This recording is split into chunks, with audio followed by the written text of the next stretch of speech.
आप सभी को वरुधिनी एकादशी की मंगल शुभकामनाएं। भगवान श्री हरि विष्णु और माता लक्ष्मी की कृपा सदैव आप और आपके समस्त परिवार पर बनी रहे। जिनकी आकृति स्वरूप अतिशय शांत है, जो जगत के आधार व देवताओं के भी ईश्वर हैं, जो शेषनाग की शैया पर विश्राम किए हुए हैं, जिनकी नाभि में कमल है और जिनका वर्ण श्याम रंग का है, जिनके अतिशय सुंदर रूप का योगी जन ध्यान करते हैं, जो गगन के समान सभी जगहों पर छाए हुए हैं, जो जन्म मरण के भय का नाश करने वाले हैं, जो संपूर्ण लोकों के स्वामी हैं, जिनकी भक्तजन वंदना करते हैं, ऐसे लक्ष्मीपति कमल नेत्र भगवान विष्णु को अनेकों प्रकार से विनती करके मैं प्रणाम करता हूँ। ब्रह्मा, शिव, वरुण, इंद्र, मरुदगण जिनकी दिव्य स्तोत्रों से स्तुति गाकर रिझाते हैं, सामवेद के गाने वाले अंग, पद, क्रम और उपनिषदों के सहित वेदों द्वारा जिनका गान करते हैं, योगी जन ध्यान में स्थित प्रसन्न हुए मन से जिनका दर्शन करते हैं, देवता और असुर जिनके अंत को नहीं पाते, उन नारायण को मैं नमस्कार करता हूँ। अब सुनते हैं वरुधिनी एकादशी की पावन कथा। धर्मराज युधिष्ठिर बोले कि हे भगवान, वैशाख मास के कृष्ण पक्ष की एकादशी का क्या नाम है तथा उसकी विधि क्या है? उस व्रत के करने से किस फल की प्राप्ति होती है? आप मुझसे विस्तार पूर्वक कहिए, मैं आपको नमस्कार करता हूँ। श्री कृष्ण कहने लगे कि हे राजेश्वर, इस एकादशी का नाम वरुधिनी है। यह सौभाग्य देने वाली तथा सब पापों को नष्ट करने वाली और अंत में मोक्ष देने वाली है। इस व्रत को यदि कोई अभागिन स्त्री करे तो उसको सौभाग्य मिलता है। इसी वरुधिनी एकादशी के प्रभाव से राजा मानधाता स्वर्ग को गया था।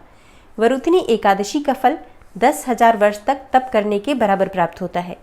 कुरुक्षेत्र में सूर्य ग्रहण के समय एक मन स्वर्ण दान करने से जो फल प्राप्त होता है, वही फल वरुधिनी एकादशी का व्रत करने मात्र से ही प्राप्त हो जाता है। वरुधिनी एकादशी के व्रत को करने से मनुष्य इस लोक में सुख भोग कर परलोक में स्वर्ग को प्राप्त करता है। शास्त्रों में कहा गया है कि हाथी का दान घोड़े के दान से श्रेष्ठ है, हाथी के दान से भूमि का दान श्रेष्ठ है और भूमि के दान से तिलों का दान श्रेष्ठ है। तिलों के दान से स्वर्ण का दान श्रेष्ठ माना गया है तथा स्वर्ण दान से अन्न का दान ज्यादा श्रेष्ठ माना गया है। अन्न दान के बराबर कोई दान नहीं है। अन्नदाता से देवता, पितर और मनुष्य तीनों तृप्त हो जाते हैं और शास्त्रों में अन्नदान को कन्यादान के फल के बराबर ही माना गया है। वरुधिनी एकादशी के व्रत से अन्नदान तथा कन्यादान दोनों के बराबर फल प्राप्त होता है। भगवान श्री कृष्ण कहने लगे, हे युधिष्ठिर, जो मनुष्य लोभ के वश होकर कन्या का धन लेते हैं, वे प्रलय काल तक नरक में वास करते हैं या उनको अगले जन्म में बिलाव का जन्म लेना पड़ता है। और जो मनुष्य प्रेम और धन के साथ कन्या का दान करते हैं, उनके पुण्य को चित्रगुप्त भी लिखने में असमर्थ है और ऐसे मनुष्यों को ही कन्यादान का फल प्राप्त होता है। हे राजेश्वर, वरुधिनी एकादशी का व्रत करने वाले को दशमी तिथि के दिन इन वस्तुओं का त्याग अवश्य करना चाहिए। कांसे के बर्तन में भोजन नहीं करना चाहिए, मांस नहीं खाना चाहिए, मदिरा का सेवन नहीं करना चाहिए, मसूर की दाल, चने का साग, कोदो का साग, मधु अर्थात शहद, किसी दूसरे का अंश, दूसरी बार भोजन करना और स्त्री प्रसंग करना, ये सभी चीजें दशमी तिथि के दिन से ही वर्जित हो जाती हैं। व्रत वाले दिन जुआ नहीं खेलना चाहिए। उस दिन पान खाना, दातुन करना, दूसरे की निंदा करना, चुगली करना और पापी मनुष्यों के साथ बातचीत करना, ये सभी चीजें त्याग कर देना चाहिए। उस दिन क्रोध नहीं करना चाहिए, मिथ्या भाषण अर्थात झूठ नहीं बोलना चाहिए। इस व्रत में नमक, तेल तथा अन्न, ये सभी चीजें वर्जित हैं। हे राजन, जो मनुष्य विधिवत इस एकादशी को करते हैं, उनको स्वर्गलोक की प्राप्ति होती है। अतः मनुष्यों को पापों से डरना चाहिए। इस व्रत के महात्म्य को पढ़ने से 1000 गौदान का फल प्राप्त होता है।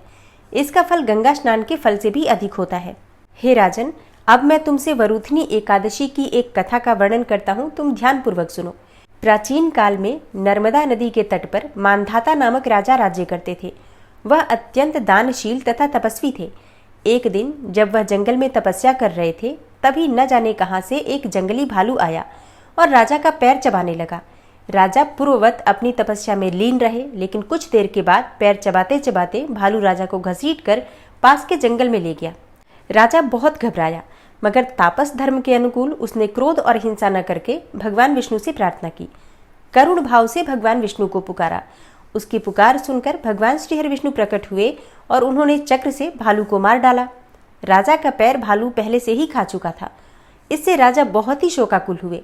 उन्हें दुखी देखकर भगवान विष्णु बोले, हे वत्स, शोक मत करो, तुम मथुरा जाओ, और वरुथिनी एकादशी का व्रत रखकर मेरी वाराह अवतार मूर्ति की पूजा करो।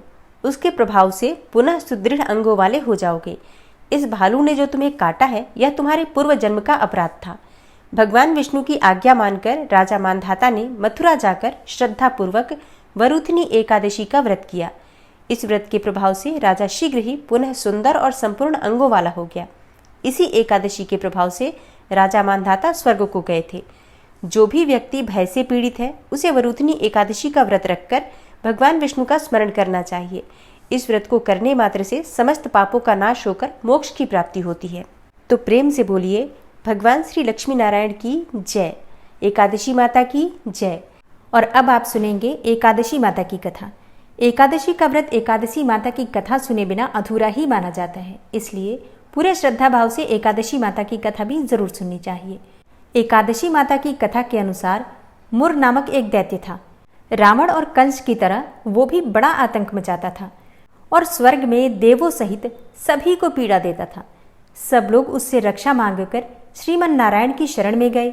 भगवान ने कहा, मैं उसे संभालता हूँ, तुम चिंता मत करो। सभी देवताओं को आश्वासन देकर भगवान मुर के साथ युद्ध करने लगे, लेकिन अपनी सारी शारीरिक शक्ति लगाकर भी भगवान विष्णु कुछ नहीं कर सके। भगवान को युद्ध के मैदान से पलायन करना पड़ा। तब वे हिमालय की एक गुफा में जाकर छुप गए। मुर भी उनका पीछा करते हुए वहीं पहुंच गया। भगवान ने ध्यान करना शुरू किया और उनके मन से एक शक्ति उत्पन्न की, उनकी मानसिक शक्ति, और इस शक्ति ने बाहर आकर मुर को अपनी तलवार से मार डाला। हम जानते हैं कि शरीर में 10 इंद्रियां हैं, 5 ज्ञानेंद्रिय और 5 कर्मेंद्रिय। 11वीं इंद्रिय है मन। संस्कृत में एकादशी का अर्थ है 11। चूंकि यह देवी उनके मन अर्थात भगवान की 11वीं इंद्रिय से निकली थी, इसलिए भगवान ने उन्हें एकादशी के नाम से पुकारा। एकादशी माता की उत्पत्ति का दिन उनके नाम से ही जाना जाने लगा। माता एकादशी के अंतिम चरण के दौरान उत्पन्न हुई थी, इसलिए इसे जयंती कहते हैं, और उन्होंने द्वादशी के पहले चरण के दौरान दैत्य को मार डाला था, इसे स्मरंती कहते हैं। अब एकादशी के दिन व्रत क्यों करना चाहिए, भोजन क्यों नहीं करना चाहिए, तो इस बारे में भगवान ने घोषणा की कि एकादशी के दौरान देवी के इस महान कार्य के कारण पूरे जगत में कोई भी पाप नहीं रहेगा। लेकिन पाप तो पहले से ही है। जब उसने यह सुना तो पाप पुरुष आश्रय की तलाश में इधर उधर भागने लगा। एकादशी के दौरान वह कहाँ रहेगा? वह जहां भी गया सभी ने उसे आश्रय देने से इनकार कर दिया। तब अंत में भोजन अर्थात अन्न एकादशी के दौरान उसे आश्रय देने के लिए सहमत हो गया। इसके बारे में एक श्लोक है, यानि कानि च पापानि ब्रह्महत्यादिकानि च अन्नमाश्रित्य सर्वाणि तिष्ठन्ति हरिवासरे अघम स केवलम भुंक्ते यो भुंक्ते हरिवासरे। तो एकादशी के दौरान सभी पाप भोजन में ही आश्रय लेते हैं, और जो कोई मनुष्य इस दौरान यानी एकादशी के दौरान भोजन करता है, ये पाप उस व्यक्ति में प्रवेश करेंगे और रोग, समस्या, हानि, परेशानी इत्यादि बन जाएंगे। इसलिए एकादशी के दिन व्रत धारण करना चाहिए। भगवान विष्णु ने कहा कि जो भी मनुष्य एकादशी के दिन व्रत धारण करेगा उसके समस्त पाप नष्ट हो जाएंगे और उसे अंत में विष्णुलोक की भी प्राप्ति होगी। एकादशी को विष्णु भगवान की कन्या भी कहा जाता है, क्योंकि वह भगवान की मानस पुत्री हैं। उनकी मूर्ति पुरी जगन्नाथ मंदिर और द्वारका धाम में भी है। भगवान के धर्म की रक्षा के लिए जितने भी अवतार हैं वे सभी एकादशी के दिन ही हुए हैं, इसलिए यह इतना पवित्र दिन है। एकादशी व्रत का प्रभाव बताते हुए भगवान श्री कृष्ण ने धर्मराज युधिष्ठिर से कहा, गालव मुनि का भद्रशील नाम का एक पुत्र था। भद्रशील ने छोटी उम्र से ही एकादशी व्रत का पालन करना शुरू कर दिया। मुनि ने उन्हें ऐसा करने के लिए कभी नहीं कहा था। एक बार मुनि ने भद्रशील से पूछा कि उन्हें इस व्रत को करने को किसने कहा है। भद्रशील ने कहा कि मैं तो कई जन्मों से एकादशी का व्रत करता आ रहा हूँ। आमतौर पर किसी को भी अपना पिछला जन्म याद नहीं रहता। जब तक आप माँ के गर्भ में होंगे तब तक आपको पिछले जन्मों की याद रहेगी, लेकिन जन्म से ठीक पहले यह स्मृति मिट जाती है। लेकिन भद्रशील को पिछले जन्म की याद उस समय भी थी। यह एकादशी व्रत की शक्ति थी जिसका वे पालन करते थे। वे एक पूर्व जन्म में धर्मकीर्ति नामक राजा थे। धर्मकीर्ति बहुत क्रूर था, उसे कोई पसंद नहीं करता था। ऐसा कोई पाप नहीं था जो उसने नहीं किया हो। एक बार वह अपने सैनिकों के साथ शिकार पर गया। उसने एक हिरण को देखा और अपने सैनिकों को उस हिरण को चारों ओर से घेरने के लिए कहा। राजा ने कहा कि जो भी उस हिरण को भागने देगा उसका पूरा परिवार मार डाला जाएगा। हिरण ने यह सुना और सोचा, बेचारे सैनिक, मैं उनमें से किसी को कुछ भी नहीं होने दूंगा। हिरण राजा के पास से निकल भागा। राजा ने हिरण का पीछा किया। सूर्यास्त होते राजा एक घने जंगल के अंदर फंस गया। हिरण कहीं दिखाई नहीं दे रहा था। राजा ने एक पेड़ के नीचे रात बिताई। उसने दिन भर में कुछ भी नहीं खाया था। उसे चारों ओर से खतरनाक जानवरों के गुर्राने की आवाज़ भी सुनाई दे रही थी। वह सो भी नहीं सका। राजा ने डर से श्रीहरि परमात्मा से प्रार्थना करना शुरू कर दिया। फिर सुबह होते ही उसकी मृत्यु हो गई। यमदूत आए और उसे यमराज के पास ले गए। यमराज ने पूछा, तुम लोग इन्हें यहाँ क्यों लाए हो? इनका स्थान तो वैकुंठ में भगवान महाविष्णु के बगल में है। यमदूतों ने यमराज से कहा, लेकिन राजन, यह तो महापापी है। यमराज बोला, नहीं, वह सब चला गया है, ये अब बिल्कुल पवित्र है। जिस दिन इसकी मृत्यु हुई वह एकादशी थी। उन्होंने दिन भर उपवास किया और रात में जागते हुए श्रीहरि का स्मरण किया। उनके सारे पाप दूर हो गए, ये पवित्र हो गए। तब यमराज ने स्वयं एक स्वर्ण रथ बुलवाया और राजा को वैकुंठ भेज दिया। इसके बाद जब लोगों को इस बारे में पृथ्वी पर पता चला तो वे सभी एकादशी का पालन करने के लिए और अधिक उत्साहित हो गए। तो प्रेम से बोलिए, एकादशी माता की जय। वैशाख मास की कृष्ण पक्ष की एकादशी तिथि प्रारंभ हो रही है 13 अप्रैल 2026 को सुबह 1:16 पर और एकादशी तिथि का समापन 14 अप्रैल को होगा सुबह 1:08 पर। तो सूर्योदय कालीन तिथि एकादशी की 13 अप्रैल को हमें मिल रही है। इसलिए वरुथनी एकादशी का व्रत हमें 13 अप्रैल 2026 सोमवार को धारण करना है। एकादशी के दिन सूर्योदय काल का समय है सुबह 5:58 पर और सूर्यास्त का समय है शाम को 6:40 पर। बात करें ब्रह्म मुहूर्त की तो सुबह 4 बजे से 5 बजे तक ब्रह्म मुहूर्त है। आप इस समय में स्नान करके विधि विधान से भगवान श्री विष्णु की पूजा कर सकते हैं। और सुबह 11:56 से दोपहर 12:47 तक ये समय अभिजीत मुहूर्त का है। अभिजीत मुहूर्त में आप कोई भी शुभ कार्य कर सकते हैं। राहु काल सुबह 7:34 से सुबह 9:10 तक। राहु काल में कोई भी शुभ कार्य प्रारंभ नहीं करते हैं। बात करें एकादशी व्रत के पारण के शुभ मुहूर्त के बारे में तो देखिए, एकादशी व्रत हमें धारण करना है 13 अप्रैल को और 14 अप्रैल को व्रत का पारण करेंगे मंगलवार के दिन। और एकादशी व्रत का पारण हम करते हैं द्वादशी तिथि में और द्वादशी तिथि प्रारंभ हो रही है 14 अप्रैल 2026 को सुबह 1:08 पर और द्वादशी तिथि का समापन 15 अप्रैल को सुबह 12:12 पर। एकादशी व्रत में हरिवासर का ध्यान रखा जाता है।